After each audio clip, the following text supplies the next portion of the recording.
오늘 우리에게 주시는 하나님의 말씀은 신약성서 누가복음 5장 1절에서 11절의 말씀입니다.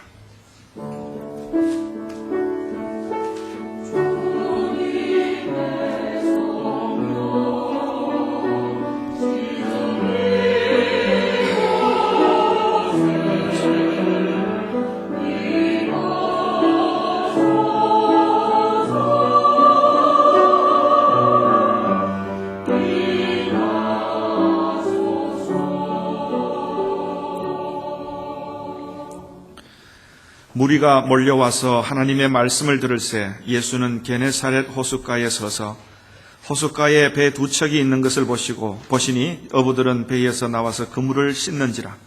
예수께서 한 배에 오르시니 그 배는 시몬의 배라. 육지에서 조금 떼기를 청하시고 앉으사 배에서 무리를 가르치시더니 말씀을 마치시고 시몬에게 이르시되 깊은 데로 가서 그물을 내려 고기를 잡으라. 시몬이 대답하여 이르되 선생님, 우리들이 밤이 새도록 수고하였어되 잡은 것이 없지만은 말씀에 의지하여 내가 그물을 내리리이다 하고 그렇게 하니 고기를 잡은 것이 심히 많아 그물이 찢어지는지라. 이에 다른 배에 있는 동무들에게 손짓하여 와서 도와달라 하니 그들이 와서 두 배의 체험에 잠기게 되었더라. 시몬 베드로가 이를 보고 예수의 무릎 아래 엎드려 이르되 주여 나를 떠나소서 나는 죄인이로소이다 하니 이는 자기 및 자기와 함께 있는 모든 사람이 고기 잡힌 것으로 함께 말미암아 놀라고 세베대의 아들로서 시몬의 동업자인 야고보와 요한도 놀랐습니다. 예수께서 시몬에게 이르시되 무서워하지 말라. 이제 후로는 내가 사람을 취하리라 하시니 그들이 배들을 육지에 대고 모든 것을 버려두고 예수를 따르니라. 아멘. 중국의 성현 중에 한 사람인 공자에게 있었던 여러 명의 제자들 중에 공자가 칭찬한 제자 증참이라고 하는 사람이 있습니다. 증참이라는 사람은 나이로 보면 공자의 손자뻘밖에 안 되는 아주 어린 제자입니다. 그런데 공자는 이 증참을 가르쳐서 늘 훌륭한 사람이라고 칭찬을 아끼지 않았습니다. 이 증참이라고 하는 제자가 남긴 간단하면서도 중요한 말에 일일삼성이라는 말이 있습니다. 생각하면 이 말은 하루 3번 자기를 반성한다는 말로 들리기도 하지만 더 정확한 말은 매일같이 3가지를 반성한다는 뜻입니다. 첫째는 남을 생각하며 행동했는가 하는 것입니다. 우리는 언제나 자기중심적으로 말하고 내 이익이나 내 기분대로 생각하고 행동할 때가 많습니다. 그런데 이분은 매일같이 자기를 반성했습니다. 나는 남을 생각하고 행동했는가? 두 번째는 사람 사이에 있어서 교제에 있어서 신의를 저버리는 일이 없는가? 신실한 교제의 기본인 믿음을 저버리는 일이 없는가 하고 반성했다는 얘기입니다. 그리고 세 번째는 자기도 모르면서 남을 가르친 일은 없는가? 나도 모르는데 남을 가르치는 것은 그 자체가 위선이라고 생각하면서 이렇게 매일 3가지를 반성했다는 이야기입니다. 참 의미 있는 그런 이야기입니다. 우리가 늘 입버릇처럼 말하지만 사람이 인격적으로 살아가려고 할 때 무엇보다 가장 기본적인 2가지는 늘 말할 줄 알아야 한다고 합니다. 첫째는 감사합니다 하는 말이고 두 번째는 미안합니다 하는 말입니다. 이거 당연한 얘기가 아니냐고 하실지 모르겠지만 사실 어떤 사람에게는 죽기보다 싫은 말이, 그렇게 말하면 내 인생이 마치 무너지는 것처럼 생각하는 말이 미안하다, 잘못했다 하는 말이 되기도 합니다. 감사합니다, 잘못했습니다. 이 말은 그만큼 내 인격이 다듬어져 있느냐, 내 마음이 항상 열려 있느냐 하는 것을 가늠하는 기본적이면서도 중요한 2마디입니다. 그런데 돌이켜 우리가 생각해 보면 이 2마디 말은 우리 그리스도인들에게도 하나님과의 관계 속에서 가장 기본적이면서도 가장 중요한 2마디의 말입니다. 범사에 감사하라. 이것은 데살로니가 전서의 가장 중요한 가르침입니다. 또 그런가 하면 예수님과 관련해서 누가복음 3장 3절에 세례 요한이 처음 전파한 말씀이 죄사함을 받게 하는 회개의 세례를 전파했다고 말씀합니다.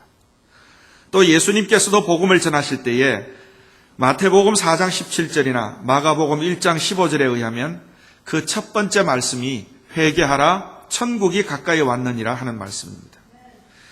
그러니까 이 말씀을 그저 평범한 우리말로 하면 하나님 아버지한테 네가 잘못했다고 말해라 하고 고백하는 것입니다. 이제 천국이 가까웠으니 하나님의 심판의 뜻을 돌이킬 수 있는 것은 오직 회개하는 것밖에 없습니다. 하나님을 기쁘시게 할 수 있는 것도 회개요. 내 인격을 높이 세울 수 있는 것도 바로 이 회개에 있다는 말입니다. 그러니 믿음의 사람이 누구냐? 믿음의 사람이 어떤 사람이냐? 우리가 감사한 일에도 민감한 사람이지만 죄에 대해서도 민감한 사람, 하나님 앞에서 내 죄로 말미암아 아파할 줄 아는 사람이 믿음의 사람입니다. 믿음 없는 사람들은 죄라고 생각하지 않거나 죄인 줄도 모를 때에 하나님 앞에서 죄인 줄 알고 그 죄를 인정할 줄 아는 사람, 이 사람이 믿음의 사람입니다. 반대로 회개하지 못하는 사람은 정말 회개하지 않습니다. 회개를 못합니다. 누차에 말씀드리지만 사울 왕과 다윗 왕의 차이는 여러 가지로 말을 할 수 있겠지만 딱 한 가지 이유를 말하자면 회개하고 회개하지 않고의 차이입니다. 다윗은 회개함으로 하나님의 은혜를 입었지만 사울은 회개하지 않아서 하나님께 버림을 받았습니다. 모든 일을 환경 탓이나 남의 탓으로 돌리는 사람은 회개하지 못합니다. 교만한 사람도 회개하지 못합니다. 다 그럴 만한 이유가 있었다. 나는 그래도 할 만큼 했다고 하는 사람들은 회개하고는 거리가 먼 사람들입니다. 그러므로 여러분, 내가 예수님을 믿고 믿음 안에서 회개할 수 있다는 것도 은혜라는 사실을 우리가 깊이 깨달아야 합니다.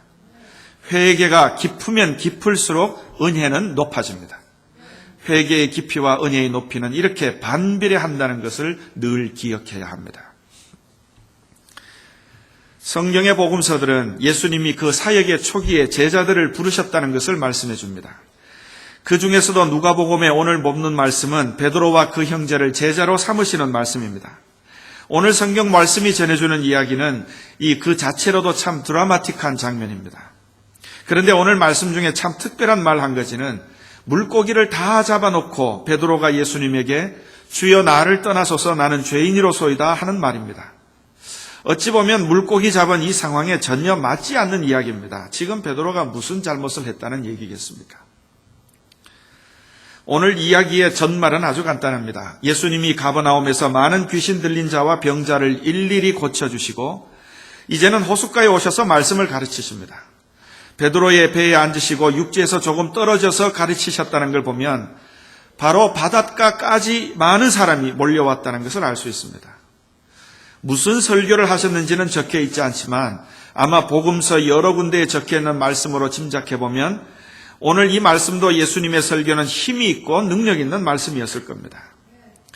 그런데 가르침을 마치고 4절 말씀에 보면 느닷없이 베드로에게 말씀하십니다. 깊은 데로 가서 그물을 내려 고기를 잡으라.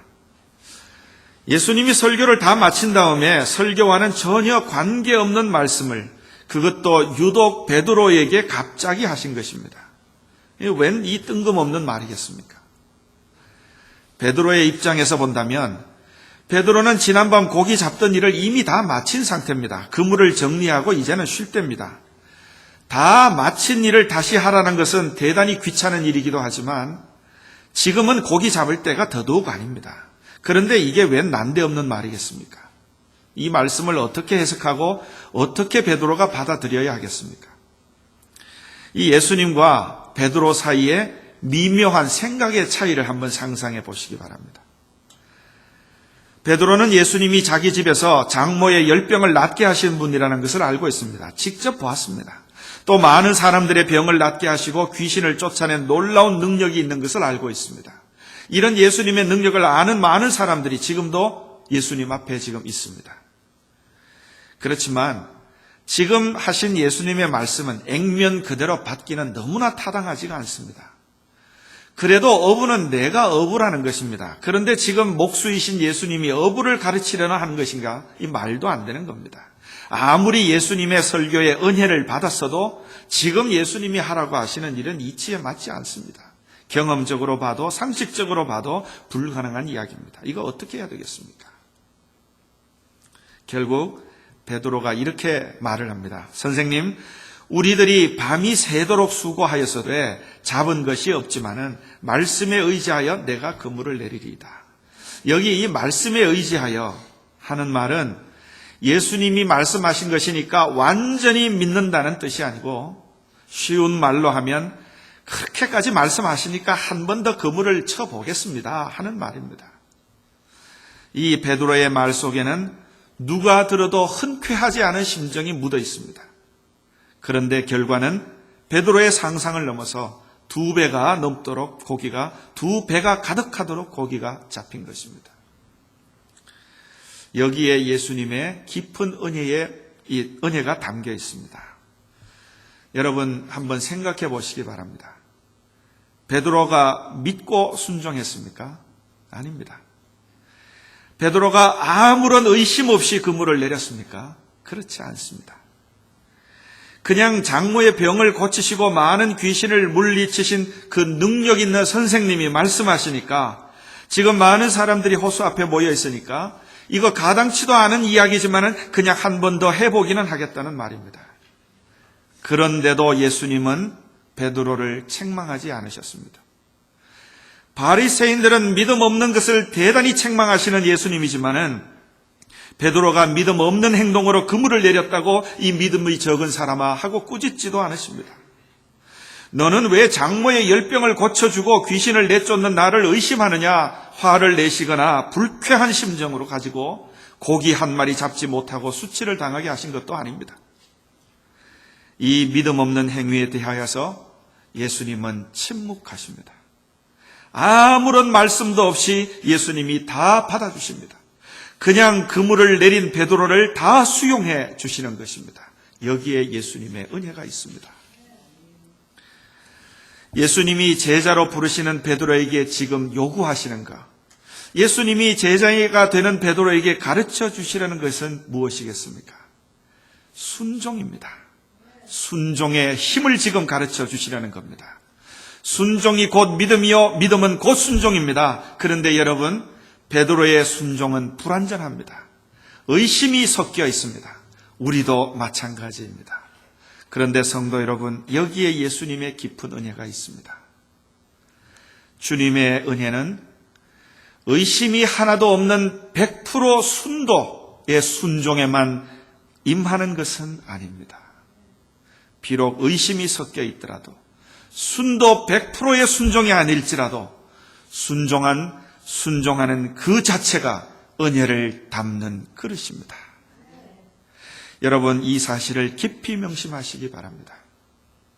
아브라함이 하나님의 말씀 앞에 어디로 갈지도 모르고 무엇을 해야 할지도 모르고 떠났지만은 그가 떠났을 때, 하나님께 순종할 때 하나님의 복이 임한 것처럼, 내게도 의심이 있고 이해가 되지 않아도 그렇지만 순종할 때 우리 앞에 은혜의 길이 열린다는 것입니다. 물고기를 많이 잡게 해주셔서가 은혜가 아니라 순도 100%의 순종이 아닌데도 불구하고 의심 많은 그 순종을 받아주시는 것, 이것이 예수님의 은혜입니다.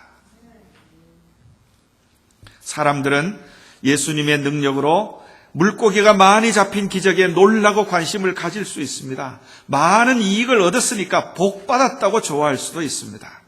하지만 베드로는 물고기 많이 잡은 것, 이거 지금 뒷전입니다. 베드로는 그 많은 고기를 놓아두고 제일 먼저 예수님의 무릎 앞에 엎드려서 주여 나는 죄인이로소이다 고백합니다. 나의 불신앙을 묵과해 주신 것, 내 이런 의심을 이렇게 침묵하시고 수용해 주신 것, 예수님께서 이렇게 나를 덮어주시고 오히려 큰 은혜로 기적을 보여주신 것, 베드로는 이 은혜 앞에 온전히 순종하지 못한 것을 회개합니다. 여러분, 참 멋지지 않습니까? 예수님은 베드로의 의심을 침묵해 주시고 베드로는 자기의 순종에 온전하지 못함을 주님 앞에 회개합니다. 이렇게 베드로는 예수님의 은혜를 만났고 예수님은 한 사람의 회개하는 심령을 만난 것입니다. 철학가 파스칼이 한 말이 있습니다. 파스칼이 말하기를 믿음이 무엇이냐? 믿음은 순종이다. 믿음은 이성을 부득불 십자가에 못 박고 순종하는 것이다. 참 귀한 말입니다. 믿음은 순종이다. 믿음은 이성을 부득불 십자가에 못 박고 순종하는 것이다. 하나님의 말씀에 대해서 이 말씀은 이렇다 저렇다, 현대 사회에 맞는 말씀이다 아니다, 내 형편이 된다 안 된다, 이런 생각은 다 십자가 목에 못 박아야 합니다. 그때야 믿음을 우리가 바로 세울 수 있는 것입니다. 아무리 이해 부족의 말씀이더라도 믿음에 합당한 것이라면, 내가 좀 의심이 있더라도 부득불 내 이성과 판단은 십자가에 못 박고 말씀에 순종하는 것을 택하는 사람이 믿음의 사람입니다. 여러분, 그렇게 해보신 적이 있으십니까? 주의를 거룩하게 지키라, 11조를 해라, 이웃을 사랑하라, 분노하지 마라, 화내지 마라, 이런 말씀들을 이렇게 저렇게 궁리해도 내가 도저히 지킬 수 없는 어떤 상황이 있다 할지라도, 선택하기, 결정하기 어려운 일이 있다 할지라도, 그럴 때 하나님을 바라보고 말씀만 딱 붙잡고 다른 거 다 버리고 순종하는 것, 이것이 우리 믿음의 최선의 길이라는 사실입니다. 요한복음 2장 1절에는 소위 예수님의 첫 번째 기적이라고 말하는 그 이야기가 적혀 있습니다. 예수님이 어머니와 함께 결혼식에 참석했는데 마침 그 자리에 포도주가 떨어졌습니다. 이건 난감한 상황에서 마리아가 하인들에게 한 말이 요한복음 2장 5절에 이렇게 적혀 있습니다. 그 어머니가 하인들에게 이르되 너희에게 무슨 말씀을 하시든지 그대로 하라. 예수님이 너희에게 무슨 말씀을 하시든지 그대로 하라. 이것이 마리아의 생각이고 믿음입니다. 그런데 또 예수님은 하인들에게 이렇게 얘기합니다. 저기 항아리가 비었으니까 거기에다가 물을 길어다 부어라. 그리고 그 다음에는 이제 그 물을 떠다가 연회장에게 갖다 줘라. 이 밖에 다른 말씀이 없습니다. 왜 그렇게 해야 하는지 설명도 없습니다. 세상에 이런 지시를 어떻게 따를 수 있겠습니까? 지금 이 집에 모자라는 것은 포도주입니다. 그런데 왜 항아리에 물을 채우라는 겁니까? 또 왜 항아리에 물을 떠다 갖다 주라는 겁니까? 이치적으로 따지자면 한이 없습니다. 포도주 모자란 것과 물 길어오는 게 무슨 상관이고, 그 물 떠다가 연회장에게 갖다 주라는 건 또 무슨 영문인지 이해할 수 없는 일이 많습니다. 그런데 이해할 수 없는 예수님의 말씀 그대로 실행하는 동안 항아리의 물은 전부 포도주가 되었습니다. 포도주가 떨어진 것은 인간의 한계이고, 항아리에 물을 담게 하신 것은 예수님의 능력입니다. 특별한 일을 하라고 하신 것이 아닙니다. 초능력을 행하라고 하신 것이 아닙니다. 이치에 맞지 않는 일이지만 순종함으로 기적이 나타난 것을 보았다는 말입니다. 오늘 본문 말씀도 마찬가지입니다. 깊은 데로 가서 그물을 던져라. 상식에 맞지 않는 말은 예수님의 말씀입니다. 예수님이 말씀하시는 그때는 베드로의 시간이 아니고 예수님의 시간입니다. 베드로가 생각할 때는 경험적으로 볼 때, 상식적으로 볼 때 아무것도 맞지 않는 시간이지만은 이것은 예수님이 말씀하신 시간이고 예수님의 은혜의 시간입니다. 특별한 것을 하라고 한 것이 아닙니다. 초능력을 발휘하라고 하는 것이 아닙니다. 평범한 일이지만 예수님이 말씀하시는 대로 할 때 기적이 나타난 것을 봅니다. 우리 믿음의 가장 큰 적인 의심이지만 의심을 이기는 방법은 순종입니다. 성도 여러분, 베드로의 회개가 여기에 있습니다. 내 순종이 불완전했다. 나는 부끄러운 믿음의 사람이다. 이제 이렇게 예수님의 은혜를 알고 나니까, 내가 예수님의 능력을 깨닫고 나니까 그 은혜 앞에서 내 불완전한 순종을, 의심 많은 믿음을 회개하게 되는 것입니다. 주님의 은혜 앞에 나를 회개하는 것, 이것이 진짜 회개입니다. 이 순종과 회개가 베드로의 인생을 새롭게 합니다. 베드로의 인생에는 두 번의 큰 회개가 있었습니다. 한 번은 오늘 말씀이고, 또 한 번은 예수님이 잡히시고 재판받으실 때 예수님을 모른다고 3번이나 부인했다가 밖에 나가서 통곡한 일입니다. 그런데 이 두 번의 회개 때마다 예수님은 그를 꾸짖지 아니하십니다. 오히려 새로운 삶으로 인도하십니다. 오늘 본문에는 그가 회개했을 때 두려워하지 마라. 너는 이제 사람을 취하리라. 옛날 말씀으로 하면 너는 사람을 낚는 어부가 되리라 하시고 그를 기꺼이 제자로 받아주십니다. 베드로는 3번 예수님을 모른다고 한 큰 죄를 지었지만은 예수님은 부활 후에 다시 그를 만나주시고 네가 나를 사랑하느냐? 내 양을 먹이라고 사명을 맡겨주십니다. 순종과 회개 속에 베드로는 큰 인생의 전환점을 맞이한 것입니다. 성도 여러분, 이제 분명히 기억하시기 바랍니다. 우리의 믿음은 오직 순종할 때 온전하여집니다. 불완전한 순종이라도, 의심 있는 하나님의 말씀에 의심이 내 마음에 들더라도 순종할 때 예수님은 내게 은혜를 담아 주십니다. 내게 담겨주신 예수님의 은혜 때문에 나는 또 회개합니다. 그리고 내가 회개하며 순종할 때 우리는 새로운 믿음으로 나아가게 됩니다. 예수님의 은혜 앞에 깊이 회개했던 이 사람 베드로와 같이 여러분, 이 사순절에 진심으로 회개하며 순종할 때 하나님의 큰 은혜가 여러분의 인생에 충만하게 담기는 복된 신자들이 되시기를 진심으로 기원합니다. 기도하시겠습니다. 이 시간 기도하실 때 우리 믿음의 힘은 순종에 있음을 기억하시기 바랍니다. 순종이 믿음이요, 믿음이 곧 순종입니다. 그러므로 아무리 내게 의심이 있다 할지라도, 내 믿음이 불완전하다 할지라도 주의 말씀에 순종하며 사는 신자가 되기를 이 시간 기도하시기 바랍니다. 우리의 불완전한 믿음, 의심 많은 이 믿음 이대로 주의 은혜 앞에 회개할 때 하나님께서는 내게 은혜를 베풀어 주시고 우리의 믿음을 바르게 세워주실 줄 믿습니다. 이 베드로와 같이 오직 주님 앞에 나는 죄인입니다 회개하며 주의 말씀에 순종하기를 다짐하는 믿음의 기도가 이 시간 있으시기를 바랍니다.